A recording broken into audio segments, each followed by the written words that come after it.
Oke, Ustazah akan menjelaskan ulang ya yang sudah jelasin kemarin, yaitu tentang gimana sih caranya menghitung nilai kuartil kalau data berkelompok. Nih, misalnya Ustazah ngambil dari soal ya.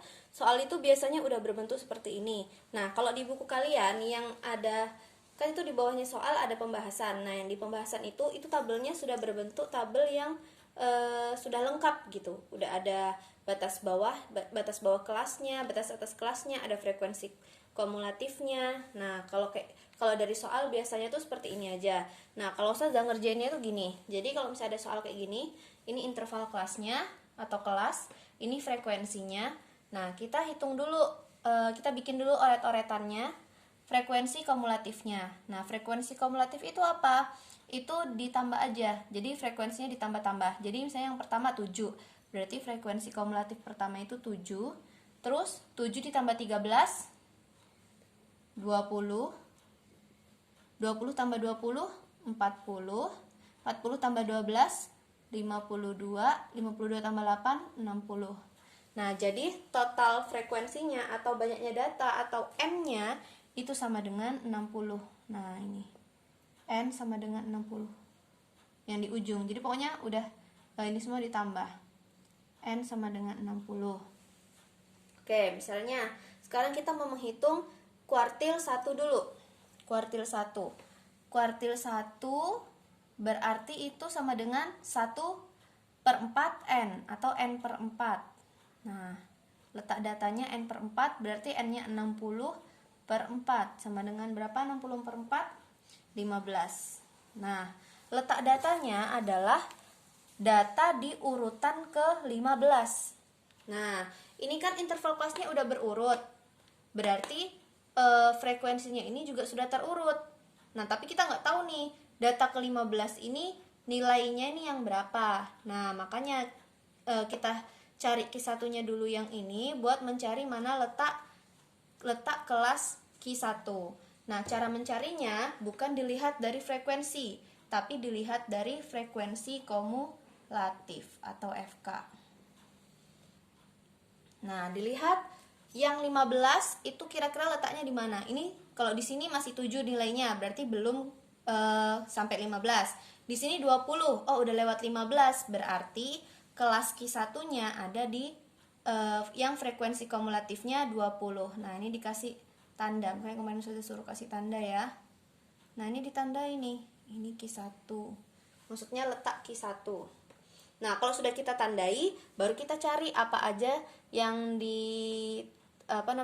ditanya sesuai rumusnya. Rumusnya itu kan Qn atau ini langsung Q1 ya, berarti sama dengan L tambah L itu tepi bawah kelas, C panjang kelasnya dikali kalau Q1 berarti se-N per 4, terus dikurang sigma FKS, maksudnya frekuensi kumulatif sebelum, per F. Nah, Ustazah pakai rumusnya kayak gini ya. Sama aja bahasanya. Nah, sekarang L itu adalah tepi bawah kelas. Nah, kalau misalnya sudah kita tandai Q1, berarti kita udah tahu kelasnya yang mana. Oh, kelasnya kelas interval 30 sampai 39. Nah, L itu kan tepi bawah. Tepi bawah itu batas kelas bawah dikurang 0,5. Berarti L sama dengan 30 kurang 0,5 sama dengan 29,5. Udah tinggal masukin sini. Terus C-nya berapa? C itu kelas, panjang kelasnya ya. Saya tulis sini ya.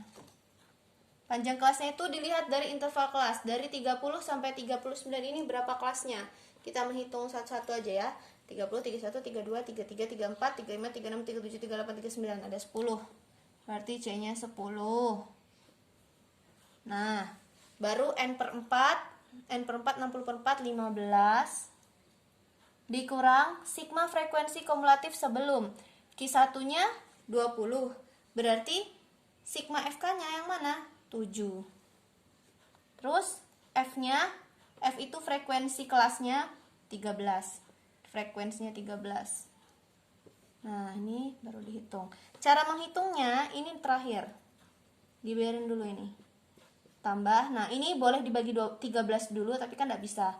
Jadi, kita ginikan aja. 15 kurang 7 itu 8 per 13.